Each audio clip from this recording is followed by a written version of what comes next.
Cada vez que alguien dice que la Trinidad como concepto o cualquier doctrina como concepto está en toda la Biblia o se encuentra en la Biblia es porque no hay un solo versículo que diga lo que esa persona afirma.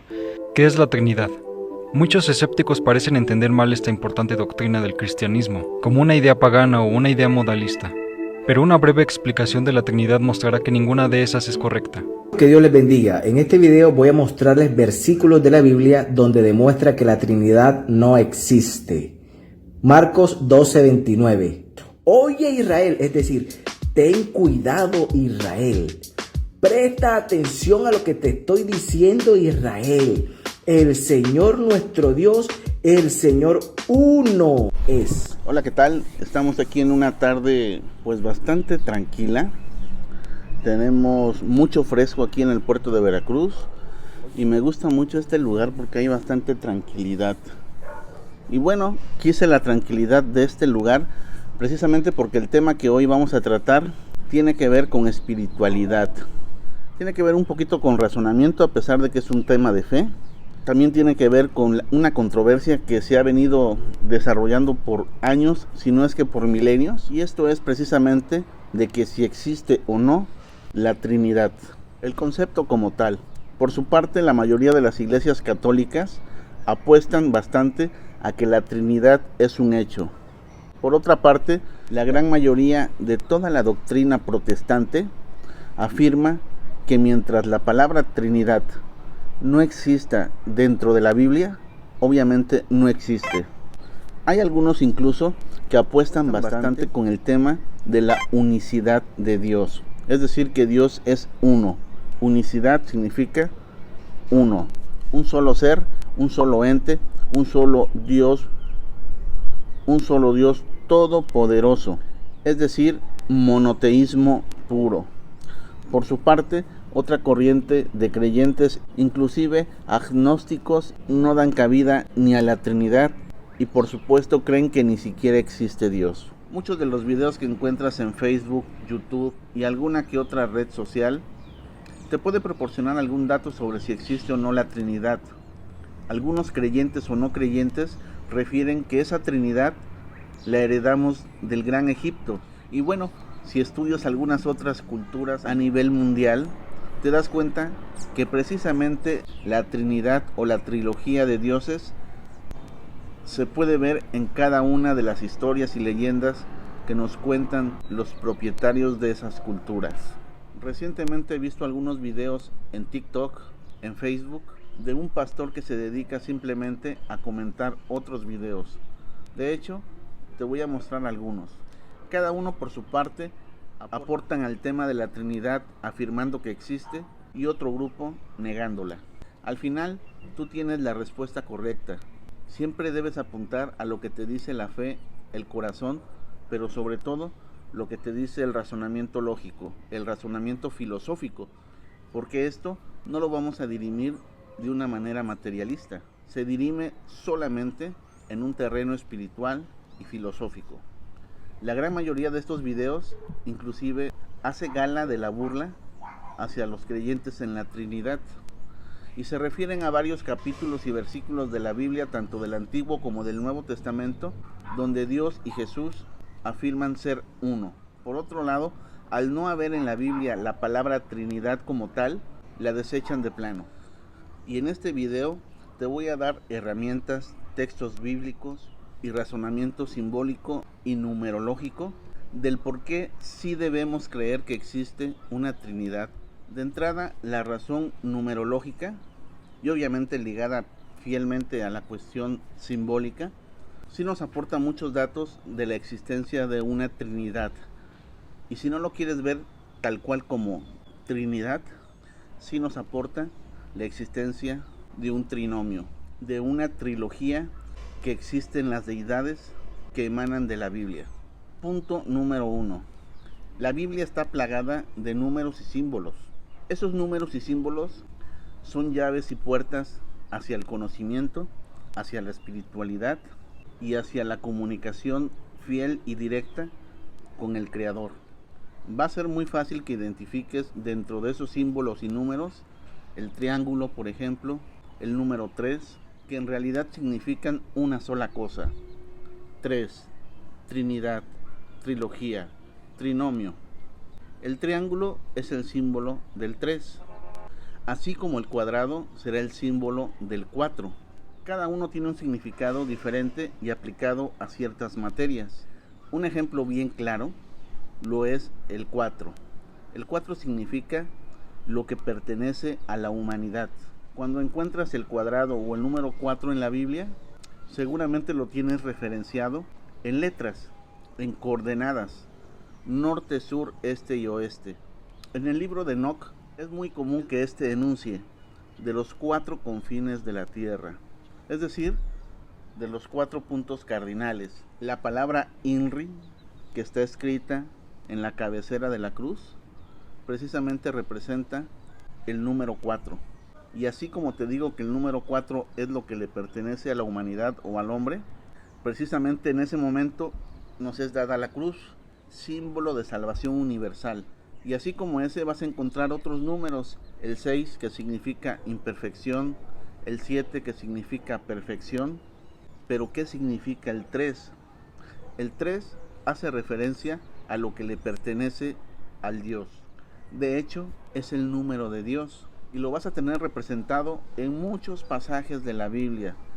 Uno y que te pongo aquí son los 3 días de la resurrección de Jesús. Otro son los 3 regalos que le hicieron a Jesús: oro, incienso, mirra. Ahora, que tú no lo creas y que no lo quieras ver no significa que no exista. La Trinidad está presente precisamente en esos pequeños símbolos. Y si nos vamos a términos teológicos, te voy a enunciar algunos pasajes donde se afirma fielmente la presencia de 3 seres, de 3 entes, mismos que conforman la Trinidad. Míralo como una asociación, donde hay un director y hay 2 socios, mismos que trabajan en conjunto por un fin común. Este fin común es la salvación. ¿Pero de qué nos salvan? Claramente de conseguir la verdad y alejarnos de esta gran mentira. Todo lo que nos rodea es mentira. Inclusive las mismas escrituras interpretadas llanamente y literalmente son una mentira. Pero aquel que nos ama nos entregó de manera oculta, de manera simbólica, que en mis videos y en algunas otras comunicaciones yo te revelo. Algunos te cuestionan: oye, no eres teórico, no eres teólogo, no eres sacerdote, no eres pastor. Pero en realidad, todo ser está autorizado para hablar e interpretar a Dios, para sentirlo. Nadie está exento de eso. Que algunos son ciegos de ello es otra cosa, pero si tienes ojos abiertos debes de ejercerlo. Algunos otros te dicen: es que debes de tener posgrado, debes de tener conocimiento en teología judía, en la vida propia y cultura judía. No es cierto. Son situaciones que ellos te comentan precisamente para obligarte a no interpretar. Es muy cierto que debes de tener ciertas lecturas, ciertos parámetros. Obviamente conocer la cultura que se vivía en esos tiempos, que no es la misma que se vive hoy en día en Jerusalén, por ejemplo. Pero nada es imposible. Es más, conozco gente que sin ningún estudio, primero o segundo de primaria, logran interpretar igual o mejor que cualquier teórico o teólogo de nuestros tiempos. Pero empecemos. Tengo aquí como apoyo, obviamente, a la Biblia, que va a ser la base de toda nuestra cuestión, de todo nuestro cuestionamiento y de toda la verdad. Mucha gente no se pregunta ciertas cosas. Ejemplo, el clásico católico va todos los días a misa y nunca se ha preguntado por qué Jesús es el Cordero de Dios. Y bueno, ese cuestionamiento ya está muy trillado. Todos sabemos que el día de la última cena, en ella no comieron cordero. El cordero fue precisamente Jesús, que se sacrificó por nosotros para salvarnos. Pero han dejado en el olvido otro tema bien importante que lo toca Juan 1. Juan 1 es el evangelio que más me gusta, es el más filosófico, con el que puedes razonar más. Los otros son más históricos y este es más filosófico. Y bueno, les nombro la filosofía porque hay quien te dice: es que el Nuevo Testamento está inspirado precisamente en los filósofos griegos. Hay mucha tendencia de Aristóteles, de Sócrates, que ha plagado el Nuevo Testamento de doctrinas y temas como la Trinidad. Pero déjame decirte que si tú vas al Antiguo Testamento, te encuentras a la Trinidad y te lo voy a probar hoy. El primer punto donde tú puedes ver una Trinidad es el Génesis, pero requiere de mucho discernimiento. Ahorita te voy a explicar cómo. Pero donde sí se ve fielmente la Trinidad o la trilogía es cuando Dios visita a Abraham en su tienda. Recuerda el pasaje. Llegan 3 a visitar a Abraham. Solamente uno de ellos dirige palabra con él y lo reconoce como Dios. Ese episodio es una fuente de Trinidad sin lugar a dudas. Y bueno, Juan, que era muy conocedor de la Torá, escribe y razona Juan 1, el evangelio llamado no sinóptico, pero que nos da una verdad incansable. Juan 1 empieza así: en el principio era el Verbo, y el Verbo era con Dios, y el Verbo era Dios. De entrada, casi todas las religiones, por lo menos las creyentes cristianas evangelistas, llegamos a la misma conclusión. Evidentemente Juan 1 llama Verbo a Jesús. Pocos saben por qué. Muchos dicen, es que es la palabra hecha carne. Pero ¿por qué la palabra? ¿En qué se basa Juan para decir que Jesús es la palabra de Dios? Y para no hacértela muy cansada, Juan se basó en el tema del Génesis, en el tema de la creación, para poder definir que Jesús es la palabra, el verbo. Si tú buscas en un diccionario, verbo es igual a palabra. ¿Qué significa verbo o palabra? Lo que estoy hablando en este momento, la situación oral. Pero para que yo hable, para que yo te diga estas palabras en este momento, primero las estoy razonando. Luego hay una orden, ¿sí? Hay una orden que emite mi cerebro directamente a mis labios y a mi cavidad vocal, que hace que se convierta en palabras. Esas palabras es Jesús. Y ahorita vas a ver de dónde sale todo este tema y precisamente dónde va incrustado el Espíritu Santo. Si tú buscas la palabra verbo en el Antiguo Testamento, difícilmente la vas a encontrar. Sin embargo, un razonamiento y un discernimiento pues bastante escrupuloso, como lo hizo Juan, lo va a encontrar. Uno, yo te lo acabo de dar, y ahorita me vas a entender un poquito más. Nos vamos a ir a nuestra Biblia, al Génesis. Hay varios pasajes en el Génesis, pero los más importantes están precisamente en Génesis 1.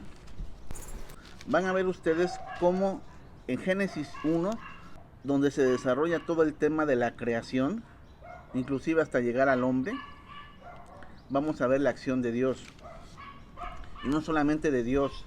De hecho, si tú revisas una Biblia hebrea, no es Dios el que crea, es Elohim o Elohim o Elohim, como dicen algunos hebreos. ¿Qué significa Elohim? Elohim significa dioses. Por eso dice, hagamos al hombre. O sea, no lo hace uno, lo hace un conjunto de dioses, que tú lo puedes resumir en Trinidad. Pero ¿de dónde vamos a sacar que 3 hicieron al hombre? Y bueno, hay muchos cuestionamientos y muchos temas judíos que deberías de leer. Uno que me gusta bastante es ¿por qué Jehová no creó al hombre y lo hizo Elohim o Elohim? Como gustes llamarlo, es lo mismo. Yo le digo Elohim. La respuesta es fácil. Lo hizo un conjunto de dioses y esos dioses son 3. Ahorita te lo demuestro. Dice, en el principio creó Dios los cielos y la tierra. Habla de un Dios, un ente general, que los que aborrecen la Trinidad pudieran decir es Dios. Incluso le dan un nombre. Pudiéramos decir que es Dios Padre. Lo que llamamos Dios Padre los católicos. Porque posteriormente se comenta algo bien importante. El Espíritu de Dios aleteaba sobre las aguas. Y aquí lo dice, miren. Y el Espíritu de Dios se movía sobre la faz de las aguas. Esto es en Génesis 2. Y entonces dices, bueno, está Dios, pero también está el Espíritu de Dios, que podríamos equipararlo a un Espíritu Santo. Realmente pocos saben definir qué es el Espíritu Santo. Si tú lo ves desde el punto de vista católico, te imaginas una palomita, una flamita y nada más. No te da el entendimiento ni te han enseñado a entender que eso no es Dios. Eso solamente es una representación del Espíritu Santo. Pero no sabes qué en realidad es. Hoy te la voy a comentar. De hecho, aunque critico mucho a los testigos de Jehová, son la única religión que tiene completamente bien definido qué es el Espíritu Santo. Y esto es la fuerza activa de Dios. Si llamamos fuerza activa, es la capacidad, por ejemplo, yo puedo decir quiero mover ese vaso que está ahí lo quiero mover, pero no se va a mover hasta que yo le aplique una fuerza, hasta que pase una acción, ¿sí? Yo lo puedo pensar, puedo tener aquí en mi pensamiento, quiero mover ese vaso. Puedo inclusive hablar y decir, quiero mover ese vaso. Y el vaso no se va a mover hasta que yo aplique una acción, una fuerza sobre él, que lo mueva. No lo sé, pero espero que estés entendiendo cómo funciona y acciona la Trinidad. Dios el que piensa, Dios el que habla y ordena, y Dios el que ejecuta. Pensamiento divino, verbo, palabra, acción traducida en milagro. Muchas veces en milagro. Porque yo en este momento, obviamente no soy Dios, y estoy dando una orden de movimiento al vaso, pero no lo estoy creando de la nada. Es algo que ya existe y que simplemente lo cambio de lugar. Pero vean esto, este pasaje les va a cambiar, les va a hacer ver diferente el tema de la Trinidad. Y como les decía, no es cuestión de filósofos griegos. En el Antiguo Testamento, cuando los griegos todavía no tenían influencia, y estoy hablando de un tiempo donde los griegos, donde la filosofía de ellos todavía no tenía ninguna injerencia en temas hebraicos. Ojo, entonces vamos precisamente, curiosamente, Génesis 3 empieza a divulgarnos el tema de la Trinidad. Leamos. Y dijo Dios, hágase la luz, y la luz se hizo. En algunos pasajes, otras Biblias, otros contextos dice, y dijo Dios, sea la luz, y fue la luz. Es prácticamente en términos lo mismo. Lo que quiero que entiendan es que el escriba y la mente ingeniosa racional que ideó escribir esto, desde el principio nos guió a saber que existen tres seres que actúan y que crean todo esto que conocemos. Hoy lo puedes llamar Trinidad, lo puedes llamar Dios, pero son tres acciones que te las explico. Cuando dice, y dijo Dios, es un narrador el que está diciendo esto. De hecho, te ponen 2 puntos, te abren comillas regularmente y dice, hágase la luz. Ese es otro momento, ahorita les explico por qué. Y después dice, coma, y la luz se hizo. Estos 3 momentos son lo que yo les expliqué. Dios el que piensa, Dios el que habla y Dios el que acciona. ¿Por qué? Porque dice, y dijo Dios. El que piensa, obviamente les decía yo, aquí en China y sobre todo en el universo, las leyes de la física y de la espiritualidad son iguales y actúan de la misma manera. Para poder hablar, primero tienes que pensarlo, y ese que piensa es Dios. Es lo que conocemos como Dios Padre, Abba, así como lo comentaba Jesús. No le vamos a poner un nombre porque ustedes ya van a ver en otros videos que tengo que ese nombre y ese ser que se ha hecho pasar por Dios no es Dios. Le vamos a llamar Dios Padre, Abba. Ese Dios Padre es el que piensa, el que razona, el que idea, es el que diseña, el que habla y da la orden, es decir, el que lo traduce en palabras, es Jesús. Jesús actuando en sea la luz. Esa voz que se oyó o que es una metáfora de que se oyó y dijo, sea la luz, hágase la luz, es Jesús, simplemente Jesús, es el verbo, la palabra, que después se hizo carne y bueno, hoy conocemos la historia de nuestro gran Padre y Salvador. Y bueno, me van a decir, bueno, ¿por qué le dices Padre y Salvador? Porque son uno al final, es una Trinidad y son uno. Es lo que no entienden los otros pastores y los otros creyentes. Son uno y a la vez son tres. Actúan de tres maneras para hacer un solo fin: ser Dios. Y cuando dice la última frase, que es la tercera etapa, y la luz se hizo, hagan de cuenta que esto no estaba y Dios diga, hágase el vaso, y ahí se tiene el vaso con todo y coca. Pero es algo que no existía. Entonces, algo que no existe y Dios dice, hágase y póngase ahí, yo lo llamo milagro. Y es la fuerza activa de Dios, el poder de Dios mismo materializado en un objeto, en un proyecto que hoy llamamos vida. Luego entonces, y desde una manera muy pero muy teologal, porque esto es teología, y se lo estoy explicando con manzanitas y con peritas para que le entiendan, pero para llegar a este razonamiento me llevó años, me llevó muchos pensamientos, muchos razonamientos, y al final concluir, sí existe una Trinidad. No existe la palabra, pero teológicamente, numerológicamente, espiritualmente, pero sobre todo, históricamente, existe una Trinidad desde el inicio, desde el Génesis, no desde la época de los famosos filósofos griegos. No, señores, existe desde épocas antidiluvianas, porque si tú lees a Enoch, te hace referencia a los mismos símbolos, las mismas situaciones. Obviamente esto es un concepto, y este concepto llevó años llevarlo a la práctica, escribirlo y que los demás lo conozcan, pero no todos lo pueden interpretar. No es para todos la interpretación, solamente es para algunos. Hoy te estoy dando ese regalo para que entiendas. La Trinidad sí existe, no es un invento de las teorías egipcias y posteriormente griegas, sino que es un hallazgo desde épocas del Génesis, de la misma creación. La Trinidad se da desde el inicio, Dios pensando, Dios hablando y Dios ejecutando un milagro. La fuerza activa de Dios, hecha luz, hecha hombre, hecha agua, hecha todo lo que tú conoces. Reflexiónalo. Saludos.